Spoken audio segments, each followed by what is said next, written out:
بسم اللہ الرحمن الرحیم۔ السلام علیکم دوستو، نئی ویڈیو میں خوش آمدید۔ دوستو، سیلال شہباز قلندر رحمۃ اللہ علیہ کے بارے میں تو کس نے نہیں سنا، سب نے سنا ہے۔ ان کا مزار ہمارے پاکستان کے صوبہ سندھ میں سیون شریف میں ہے، اور آج ہم آپ کو انہی سے جڑی ایک عجیب و غریب بستی کے بارے میں بتانے جا رہے ہیں۔ سیون شریف میں لال شہباز قلندر کی درگاہ کے دامن سے جڑی تاریخی الٹی بستی ہمیشہ سے ہی اپنی تاریخ میں ایک پراسرار حیثیت و منفرد مقام رکھتی ہے۔ الٹی بستی سے بہت سی لوک داستانیں منسوب ہیں، جس میں سب سے زیادہ مشہور لال شہباز قلندر کے مرید خاص سکندر بوتلہ بہار کی داستان ہے، جس پر ایک عام فہم انسان یقین نہیں کر پاتا۔ مزید اس بستی کی کہانی کی حقیقت جاننے سے پہلے ہماری ویڈیو کو لائک کریں، گلوبل ٹی وی پرو کو سبسکرائب کریں اور بیل کے بٹن کو لازمی دبائیں تاکہ آنے والی ہر ویڈیو آپ تک بآسانی پہنچ سکے۔ اور اس امید کے ساتھ کمنٹ ضرور کیجیے گا کہ ملک خدا داد پاکستان اور تمام مسلمانوں کی حفاظت فرمائے۔ اس کے علاوہ اگر آپ کو ہماری یہ معلوماتی اور تاریخی ویڈیو پسند آتی ہے تو اسے اپنے دوستوں کے ساتھ ضرور شیئر کریں۔ کہا جاتا ہے کہ دنیا میں جتنی بھی کہاوتیں اور ضرب الامثال وجود میں آئی ہیں، ان کے پیچھے کوئی نہ کوئی کہانی ضرور ہوتی ہے۔ بالکل اسی طرح ایک مشہور جملہ جو ہم اکثر و بیشتر خبروں میں حکومت وقت کے حوالے سے سنتے ہیں، وہ یہ کہ اندھیر نگری چوپٹ راج۔ اس جملے کی حقیقت بھی سیون سے جڑی ہوئی ہے۔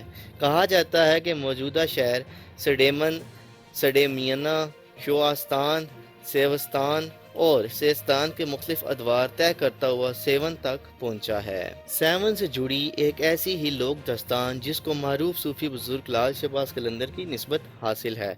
صوفیہ اکرام کی کتب سے پتہ چلتا ہے کہ لال شہباز قلندر رحمۃ اللہ علیہ کی آمد سے پہلے سیستان میں ایک ہندو راجہ جیسر جی کی حکمرانی تھی، مگر وہ راجہ چوپٹ کے نام سے مشہور تھا۔ وہ ایک انتہائی ظالم اور عیاش راجہ تھا، اور اس کی رعایا، جس میں ہندو اور مسلمان دونوں ہی شامل تھے، انتہائی پریشان تھے۔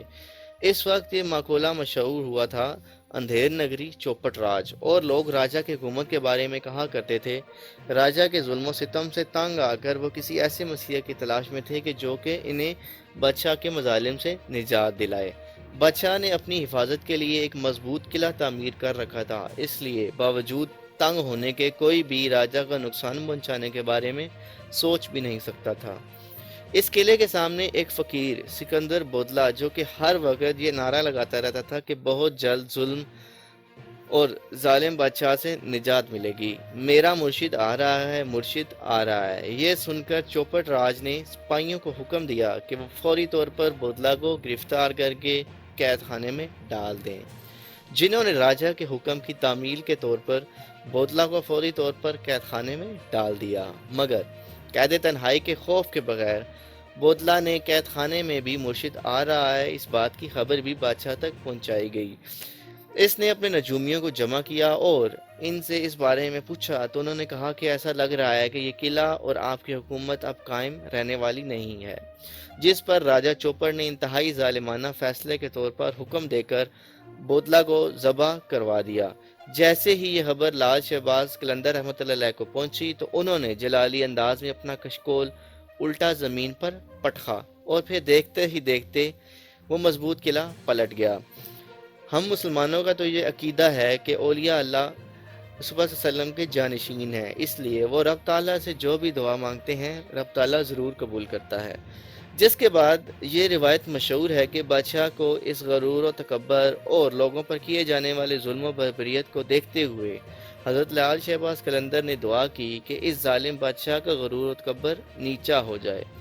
ان کی اس دعا کے ساتھ ہی بادشاہ کا مضبوط اور عالی شان قلعہ الٹا ہو گیا، اور اس میں موجود لوگ آنے والی اس اچانک قیامت کے سبب ہلاک ہو گئے، جس کے بعد نہ صرف یہ قلعہ بلکہ پوری بستی جو کہ سیون شریف میں حضرت لال شہباز قلندر رحمۃ اللہ علیہ کے مزار مبارک سے کچھ ہی فاصلے پر ہے، صدیوں بیت جانے کے باوجود آج بھی اس معدوم ہوتے قلعے کے آثار موجود ہیں۔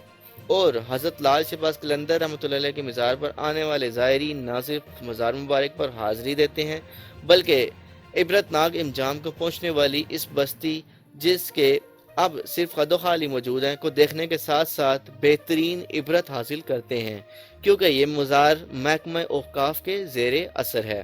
لہٰذا الٹی بستی یا الٹے قلعے کے بارے میں جاننے کے لیے ان کے ذمہ داران سے رابطہ کیا جا سکتا ہے۔ ان سے اس بات کی تصدیق کی جا سکتی ہے کہ ماضی میں حضرت لال شہباز قلندر، جو کہ ایک صاحب کرامت بزرگ تھے، لوگوں کو مظالم سے نجات دلانے کے لیے راجہ کے قلعہ کو الٹا کرنے کے لیے بتوا دی تھی، اور جس کے بعد 7 سے نہ صرف مظالم کا خاتمہ ہوا بلکہ ظالم اور جابر بادشاہ کے پوری بستی اور قلعہ پلٹ گیا، جو کہ آج بھی لوگوں کے لیے دیدہ عبرت بنا ہوا ہے اور جسے دیکھنے کے لیے روزانہ سینکڑوں کی تعداد میں لوگ آتے ہیں۔